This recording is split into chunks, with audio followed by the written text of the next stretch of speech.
Welcome to How I Raised It, the podcast that goes behind the scenes with entrepreneurs who've raised capital. We uncover the tips, tricks, and techniques they use to get investors to write a check. Strap in and turn it up. Hi, welcome to another episode of How I Raised It, produced by foundersuite.com. Today I have Campbell Brown of PredictHQ coming to us from a glorious San Francisco day. How's your day going? Great, Nathan. How are you? Very good, very good. I went out on a walk with one of my board members out to through the Presidio out to the Golden Gate Bridge. So that's great, right? Great way to start the morning. And it's good if you get along with your board members, right? So yeah, like it's a marriage, right? So if you don't get along with them, things are going to go bad. So yeah, it's good to have good board members. Awesome. So thanks so much. I can tell from the accent that you're non-native, which we're going to get into a little bit. But first, let's start off. What is PredictHQ? What do you guys do? Yeah, so I mean, the way we look at the world is that there's businesses out there losing billions of dollars kind of every year by not kind of understanding some of the forces that are impacting their demand. And so the way that we approach it is that we aggregate real-world events from all around the world. So that's concerts, conferences, terror attacks, protests, strike actions from all over the world, and we kind of aggregate it into one kind of verified source that allows them to kind of merge that into their demand forecasting algorithms or their pricing algorithms to kind of better understand what's been impacting their demand. I guess the reason we kind of got into it, obviously we see the world in terms of a lot of people are doing a lot of intelligence around system generated events, but no one's really looking at the real world. Okay, so whether you're an Uber driver or whether you're a Domino's pizza delivery person, there are things happening around the world that are super dynamic that you kind of don't have that visibility on. It's a big problem to solve, but I guess the way in which we're seeing businesses and the reaction that we're getting in market is kind of proving out our original thesis around it. Yeah, it's really interesting. So I was having a conversation. I'm going to the Denver Broncos 49ers game on Sunday.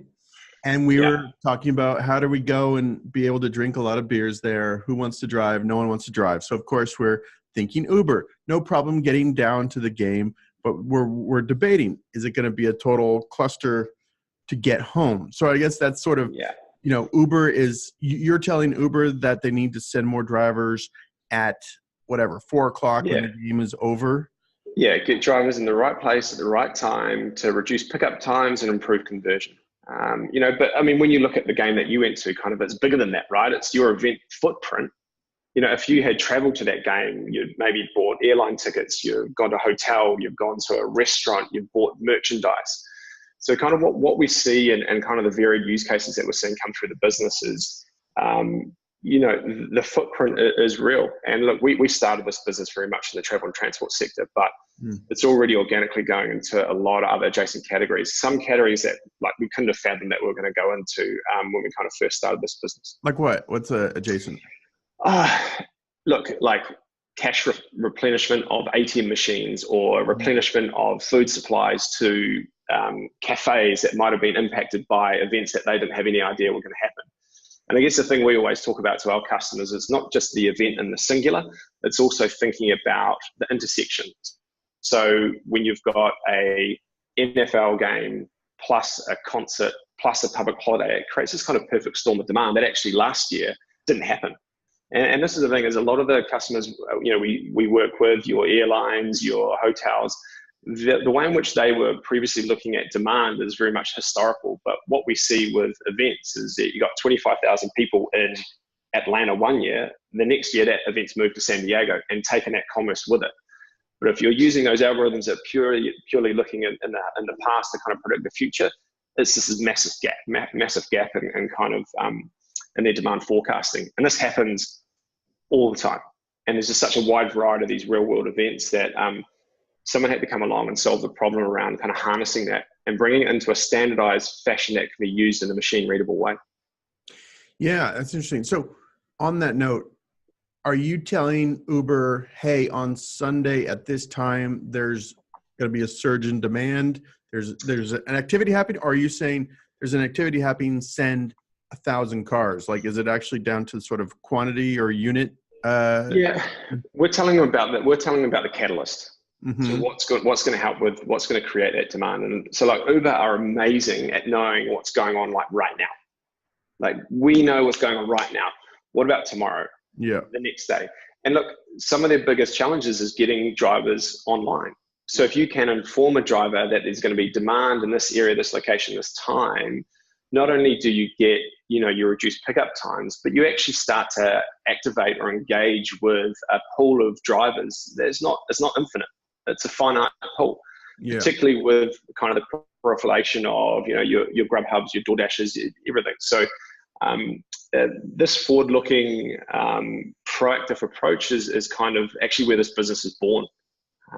So we actually felt that pain when we had a travel business down in New Zealand, that we were kind of operating globally but trying to act locally, by understanding what are the forces that are impacting, why are people all of a sudden renting more cars out of Paris versus Sydney. And what we always retrospectively came to is, was this event here, or was this school holiday? And we were just like, there's got to be a better way. And so the way we actually started the business, we had a thesis that if we could educate customers as to why availability is low and pricing might be high, because it's term 3 school holidays, Beyonce's playing and it's New York Knicks, in the destination that you're searching for car rental, then that kind of education could actually drive urgency and could improve conversion. So when we did that, this is within our travel business, we improved conversion by about 35%.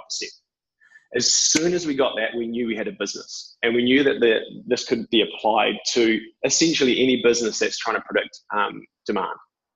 And obviously, as a startup and with anything, you got to be super focused. And the things that keep me awake at night, outside of pricing, scaling talent, etc., just the amount of use cases we've got. So you got to be really, really brutal in your approach and very, very disciplined. And I think that's allowed us to kind of achieve a lot, where other businesses, some of them, our customers, have tried to achieve what we've done, but they haven't been able to do it, because although it's a really simple problem to understand, events impact demand, right? That's simple. Yeah.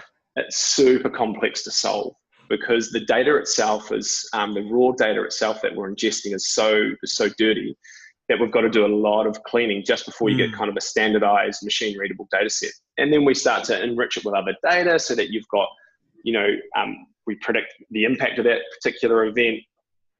We get the correct geocodes on there. It's just this whole vast amount of information is actually really, really tricky to do. So, and are there a lot of human involvement in cleaning the dirty data, or is it pretty automated? Yeah, we try to do things as programmatic as possible. I think it would be naive to say that you never need a human to be involved in data, data quality. You absolutely do. But what we try to do is we try to do it from a top level, meaning if we spot a certain type of spam event, is we will help our machine learning to understand why it's spam, and then if it ever finds it again, it silos that off and pushes off to the side. So our platform's constantly learning, and we've got our data analysts kind of helping to kind of move that along, because look, there are a lot of spam events out there. And spam events? What do you? Yeah, look, I mean, some of the data providers they have people that will create events to like literally sell drugs. Like it's crazy. There's things we see, but. So what you got to imagine is we're a data business first and foremost. We're not here to sell tickets. We're not here to produce content. We're a data business. And so we have a lot of discipline around data quality, and that data quality is so critical because it's going to be used in demand forecasting. And demand forecasting algorithms they're not unforgiving. And so we just focus on kind of precision and making it almost kind of the mentality of our business. We're always talking about quality, and it's something we've invested a lot of our kind of early seed capital in as well. That's cool. And is it only applicable to known or predictable events, the conference or the NFL game, or is it if we have an earthquake or something here? I mean, is it unpredictable as well? So we have two types of kind of event categories. Well, event types, which is scheduled and unscheduled. So our unscheduled at the moment are, airport delays, terrorist attacks, severe weather. And look, the thing there is probably around not only the historical record of that, so that you can actually see what did actually negatively impact our business. So when that actually event happens again, here's what we need to do. We need to staff up. We need to, remove advertising on certain areas. So there's all sorts of actions that can come out of kind of understanding those unscheduled events as well. Very interesting. And okay, lastly, is it just a subscription model, or are you somehow taking a piece of, you mentioned like in your travel business, it would help improve conversion 35%, having some of this predictive stuff. Are you able to kind of take a piece of the puzzle? Or is it just a data subscription license? Yeah, it's a subscription license at the moment, but I guess we're deploying the new capital to help us advance some, a lot more kind of intelligence based, I guess, plays in our market where customers can't exactly get to where they need to do the predictions that they require. So we kind of help them along the way. That will probably begin as a consumption based model, but eventually it could turn into something related to ROI, because we know the ROI we're generating is significant. Yeah, very cool. All right, let's talk about fundraising. So how much have you guys raised, and over how many rounds? Yeah, so we've done 2 rounds, and we've raised 11.5 mil. So we did a seed round with some amazing actually Australian VC firms, Rampersand from Melbourne. So we did 1.5 there, and then just recently we've done another 10 million with Aspect Ventures and Lightspeed Venture Partners. Great. Let's go to the seed round. Talk about raising. You were based in Auckland at the point, or where were you? Auckland. Yeah, Auckland, not Oakland, as people say. But yes. Auckland. Yeah. Right. Look, we're based there, and to be completely honest, the seed round was very much we want to raise money. Let's go raise money, and there was no real plan to it. And I think I took a lot from that. I think every round of capital you raise, you need to have some form of game plan. So I think what that seed round did is it showed me what we need to do for kind of the Series A. So I spent a lot of my time in the seed round, flying. I flew to Madrid for like 24 hours, and it was like a 38-hour flight. It was just an inefficient use of my time. And ironically, the way we found our seed investors is I was taking the bins out at my home, and my neighbor asked me how the seed round was going. And I said, look, it's going fine. He goes, look, I've got a great mate who's in a business over in Melbourne. And we connected over the phone, hit it off, and I flew over Melbourne and met them, and kind of the rest is history. So I guess the thing that when you're raising capital, you always got to be open to things, because you never know where it's going to go. And if people tell you that it's all planned, nothing ever went wrong, they're probably lying to you. But there's a connection from your neighbor taking out the trash that led to the deal. I mean, still laugh about it. We still laugh at it. He was over here last week, and we were just having a wine and just reflecting on where we've come from. And it's the other kind of things where you got to laugh about. And I think when we, about 2 years ago, we took a chance. We thought, should we announce our seed round or just not announce it? And we made the decision not to announce it, and just say, wouldn't it be great in a year and a half or 2 years, we had someone like an Uber as a customer, and we've raised 10 million off a tier 1 VC. And for that to actually play out the way that it did is, it's just a moment to kind of take a step back and take a breath. And now you got to forget about it and move on. Yeah, no, I want to touch on that. I want to stick on the seed round a little bit more. So you're based in Auckland, New Zealand at this point. And is there an investor pool there, or were you flying to Madrid? Yeah. So good question. So a couple of things there. So we were still actively in our travel business. So when we were raising seed capital, we were actually exiting our travel business, and we took PredictHQ and put it out to the side so that it wasn't part of the acquisition. The reason we went to Madrid is there was a strategic fund over there that we were going over to kind of meet with them. But I think, lessons learned, I think, taking strategic at seed Yeah, not a massive fan of it, and so I'm glad we went with kind of down the VC route. There's a time and a place for strategic, and they are amazing investors, but you just got to find that time and a place. Yeah, for sure. So did you meet with, I guess maybe this would be a question for any, Kiwis watching this, like, do you have to go outside of New Zealand to raise money? There are some really amazing angel investors in New Zealand, and there's some very, very clued up and smart individuals in that space. At that juncture, we just didn't see eye to eye. And so I immediately jumped on a plane and went to Australia, where, you've got some really super smart individuals. They've been in the Valley before. They know what it's like. And they had experience getting a Kiwi business to America. And so what my big thing was is that I didn't want to get money from an American VC at that juncture, because they didn't understand the nuances between actually taking my entire family and moving it to the US, an entire business, like it was. And so we found Rampersand and Tony and Grant, and they knew what it took to get us over there. And that was a very conscious decision at that seed stage. And we just didn't have anyone in New Zealand who really had that experience. All the Silicon Valley VCs who are building apocalypse bunkers in New Zealand, they're not also doing some seed deals on the side. No. I'm sure they are. We just didn't find any at that stage, and I think it was through, it was through, because we're winging that seed round. We didn't have a structure, we didn't run a process, and I think although we were very lucky to get the investors we did, because they have just been like freaking amazing. They're just the people that I talk to every single week, if not every single day.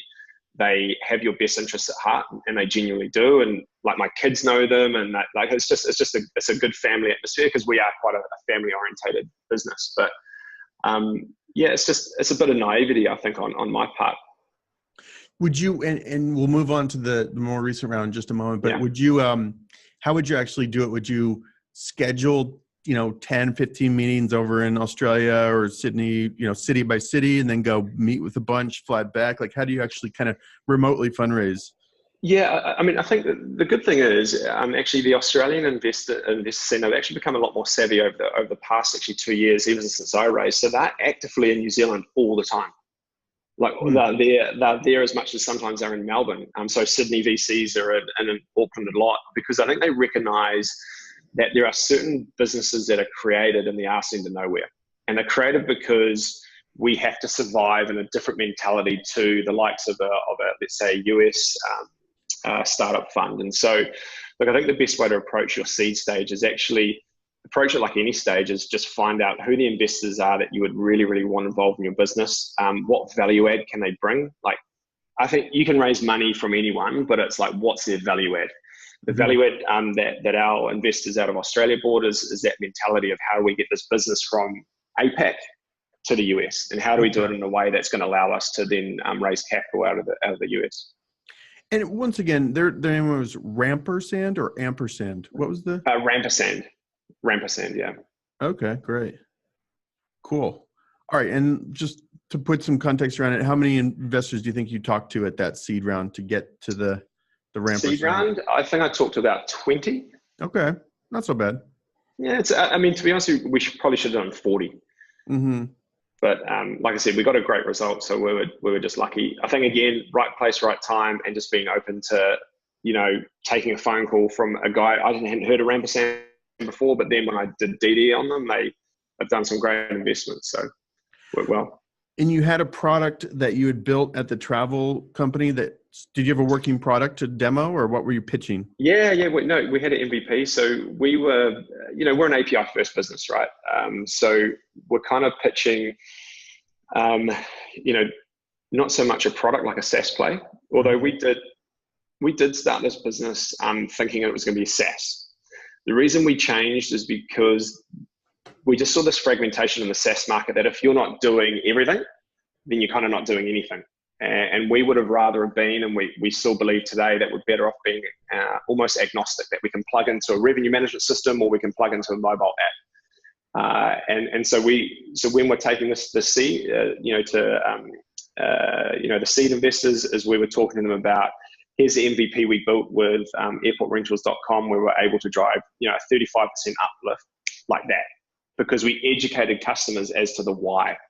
Because customers we knew were sick of going like, you're telling me to book now for no other reason as there's 5 people on site. And we just go, there's got to be a better way. And then we were talking to some and working with some pretty good partners out of Europe as well. So that kind of came together in a way that, and they bought into the vision.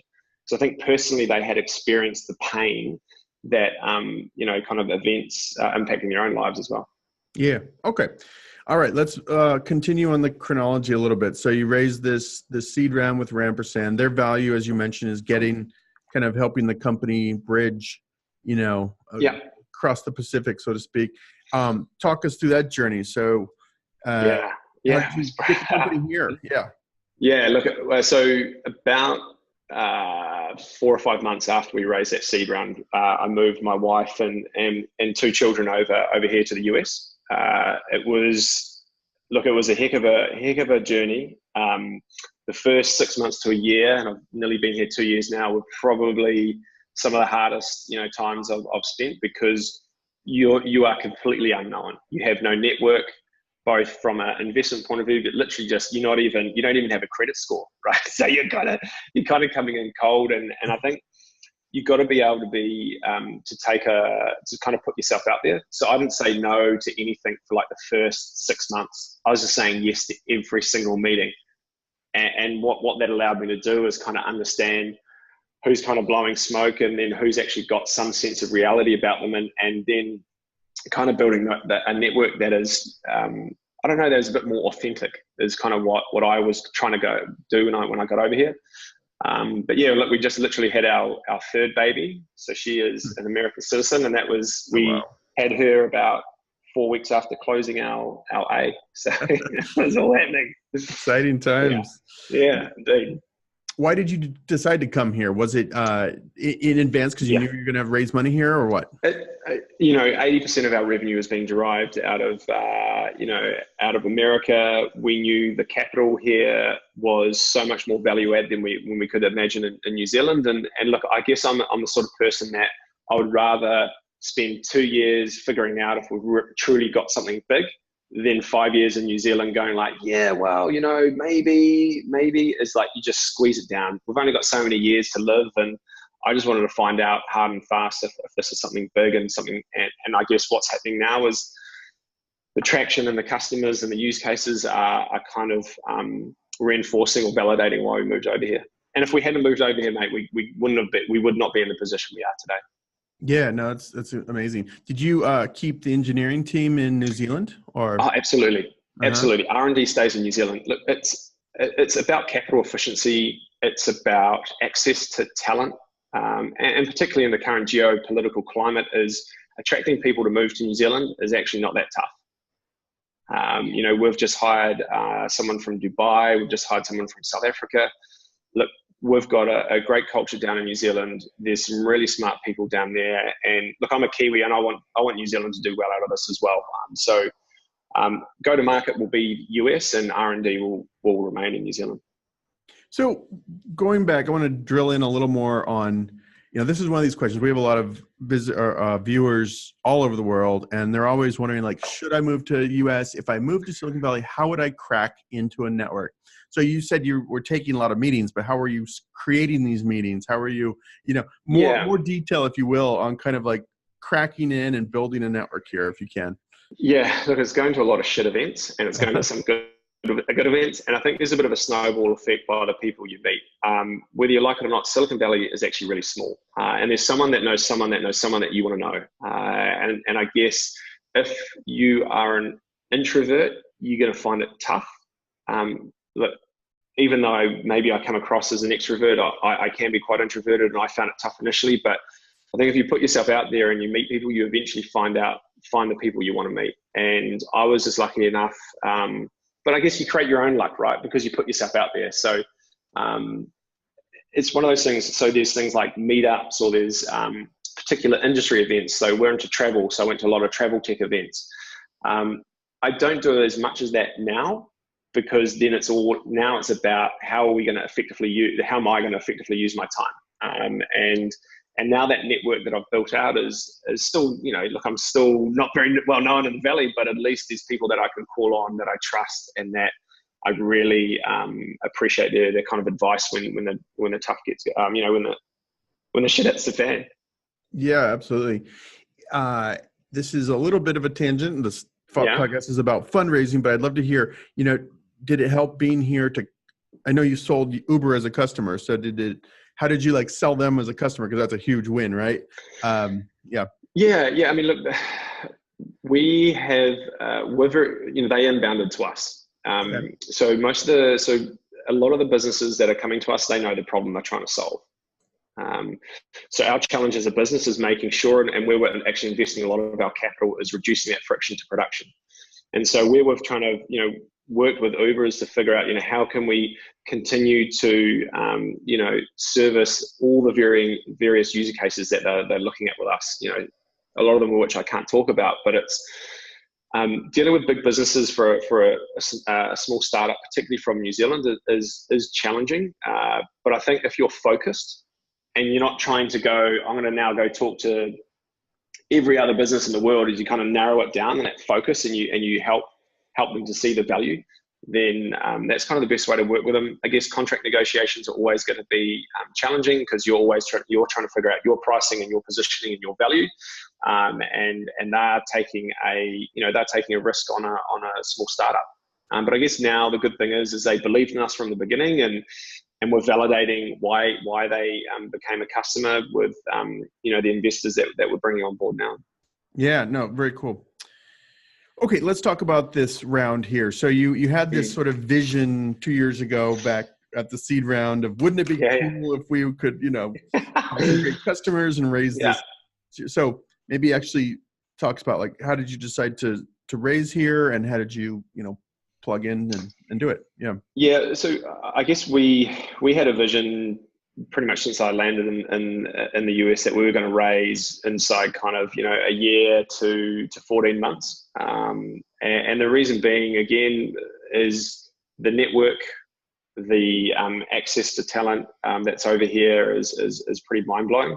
But so the lesson I learned from the seed round is I needed to plan this round out. So before we did our first meeting, we had planned it out. So what VCs we wanted to go after, what partners we wanted to go after, who they invested in, back channeled a lot of them to figure out, are they actually the people that can work well with you?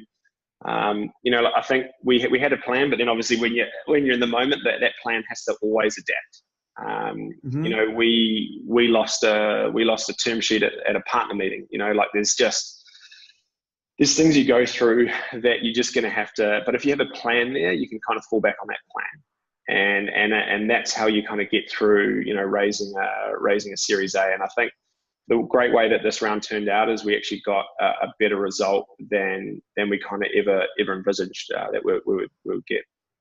The plan paid off. That's great. How many investors were on your plan? And yeah. So we started out, because this is how crazy it is over here. We started a list of 140, and that wasn't even all of them. And we kind of narrowed it down to 60. And we pretty much got more or less a meeting with most of those people. And we tried to squeeze it in. You try to get it into as short a time as possible, because the key thing, I think, whenever you're raising capital is momentum and optionality. So momentum creates optionality. Optionality means that you get the vowels and the vowel in the term sheet that you want. And so we had a data room all prepared. We've got a great COO and CFO, and they were amazing during the process. They were just there with me the whole way, handling questions about our forecasts, and just so that I could just focus on doing the next meeting. And you do need a team behind you. I didn't have a team behind me when I did my seed round. And I think the big difference is you just got people in the trenches with you doing the doing, and they were as crucial to this round as I was. So, but I think the biggest thing we learned out of that is actually, cold emails and to VCs, it's so tough.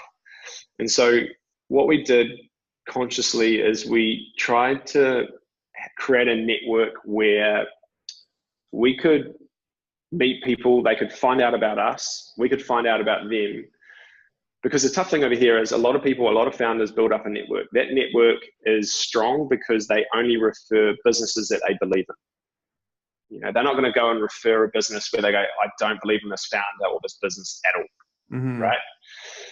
So we found a couple of really amazing people that were able to refer us, you know, warm leads to VCs. They were able to articulate our vision and get us in the door. And that was huge for us, particularly because, you know, I was completely unknown. We've done 2 startups in New Zealand before, but no one cares about New Zealand in the US.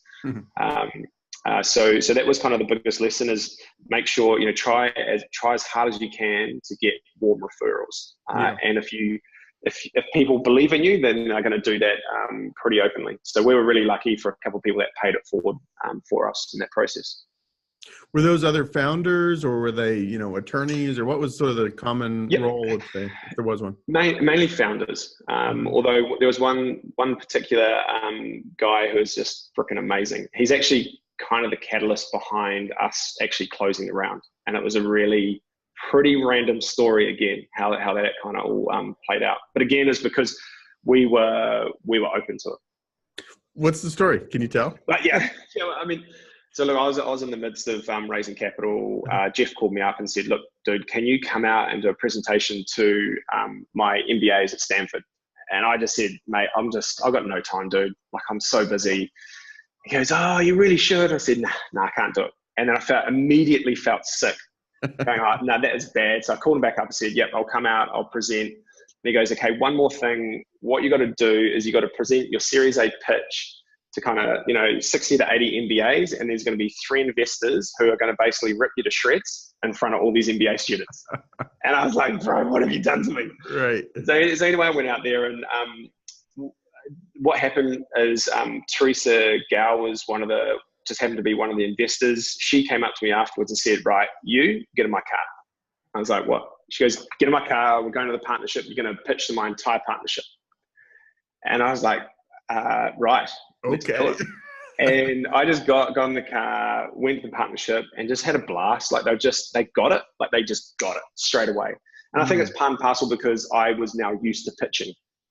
Right, my first 20 pitches sucked. No matter how much planning you do, my first 20 pitches sucked.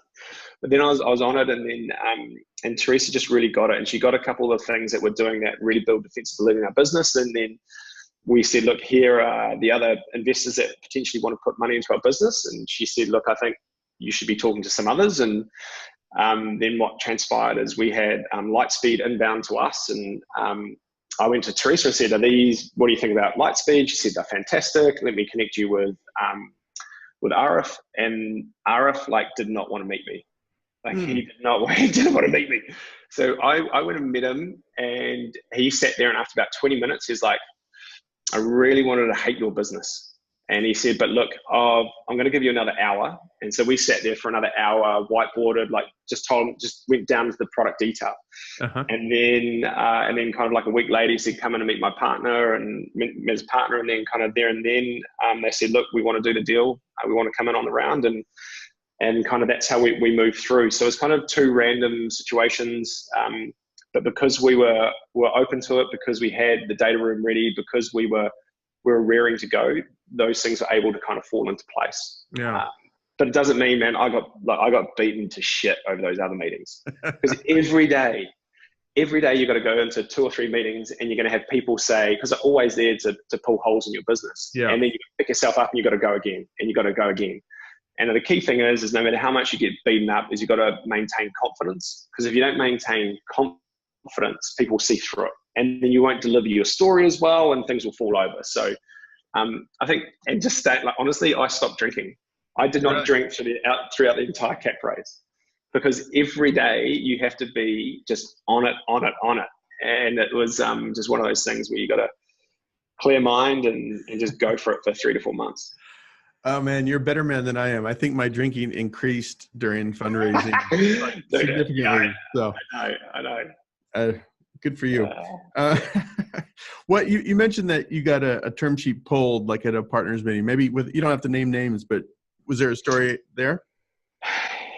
Yeah. Yeah, I mean, so it was partnership meeting just before they give you a term sheet, right? And they were investors that, well, the partner there, I really, really liked. Both of them I actually really, really liked. But they gave us, they gave us shit about having a R&D HQ in New Zealand. Really? Which I fundamentally disagree with, because I think it drives capital efficiencies.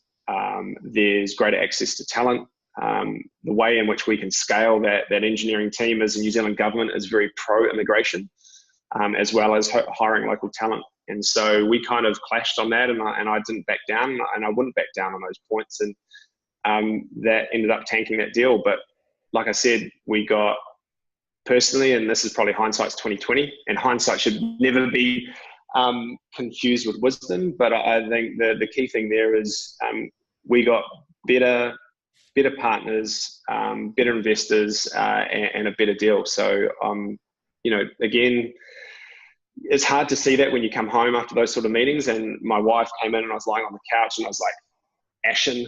But the next day you have a sleep, you wake up, you do it again. And that's just part and parcel of raising capital. Very good. So you're doing 2 or 3 meetings a day, just pretty much 5 days a week. Like, for how long did it take overall from end to end? End to end was about 5 months. And the reason being, we did about a month and a half of DD. And the reason being is we're a New Zealand topco rather than a US topco. And so it just took a little bit more getting people comfortable to the way that the business was structured. But I think the way we overcame that is we had a US council and a New Zealand council as well. And we're just absolutely 100% transparent on what we're doing and why. So, due diligence is always painful, but what it does is it gives you more rigor as well. Like it makes you understand that for a Series B or a Series C, actually what you need to have, and buttoning up your board meetings, that's actually quite crucial. Making sure that's on point. And there's just a couple of things that we now know we need to have kind of aligned for any future capital raising that we might look at. What do you mean buttoning up your board meetings? So you're ready? Just like consistent meetings in terms of meeting minutes, and making sure that everything is correct and aligned. We had we had board meetings on a regular basis, but some of them weren't minuted, and it's just things you kind of don't think about, but that actually do matter to people during the DD process, particularly lawyers. Yeah. So you just there's quite a few lessons just in that process alone. Very good. Any kind of going back through this, anything you would do differently, or any other lessons learned that you want to share? Yeah. There's one guy in particular, Chris, he paid it forward to me during my process. And one of the things that actually broke the back of my storytelling and actually turned me into a better person for telling the story was actually going back to my pitch deck, going through every single title that I've got on my slides, and actually just seeing, does it actually tell a story? And actually, is it told in a story that is fluid? And I remember going back and honestly, like I was 20 pitches in, and I was like, holy shit, like that is actually quite confusing. There's no fluidity to it. And so my thing there is my first 20 pitches sucked, and some of them were to tier 1 VCs, and because no matter what, you got to have that, you got to put it in a way that is simple for VCs to understand. They are not experts in every single field they go into. They want to know how did you come up with the idea, how are you going to scale to and through 100 million, and is it believable? And when you have those moments, you look back and you go, that's when I got it. I wish I got to that point before I started really seriously pitching our Series A. Very good point. Yeah, I tell founders that all the time. So it's good to have that corroboration. Cool. Awesome. Well, congrats on the round. I guess, are you already thinking ahead towards Series B, or right now you're just heads down cranking? What do you think? Heads down, trying to scale talent. So, we're actively out there looking for VP of sales, solutions engineers, AEs, customer success people. We've just got this greenfields opportunity, mate. And our biggest problem at the moment is we don't have enough hands on deck to be able to kind of handle the inbound. And a high value problem, like I said, but it can also turn into a pretty scary problem if you don't start dealing with it. So. What do you have? If people want to apply for a job, where should you point them, or where should they go? Yeah, just straight to our careers page on our site. So it's www.predictHQ.com/careers, I believe, and all the listings are there for them to look at across Auckland and San Francisco as well. Cool. Any fun perks of working at PredictHQ? Do you get to go back and forth between? Yeah. You'll have to unfortunately go back to New Zealand. And the reason being is we want people to experience what the New Zealand culture is like, and vice versa. We bring people from New Zealand to America as well. And I just think it's a pretty cool place to hang out. Like I miss it like crazy. I miss my paddle boards in the morning at the beach before I go to work. But California is pretty amazing as well. But yeah, look, it's a great business to work for, and I guess we're just solving something that is probably not being solved at the scale that it needs to be at the moment. So it's a huge problem that we're solving, and we're just looking for talented individuals to come join us.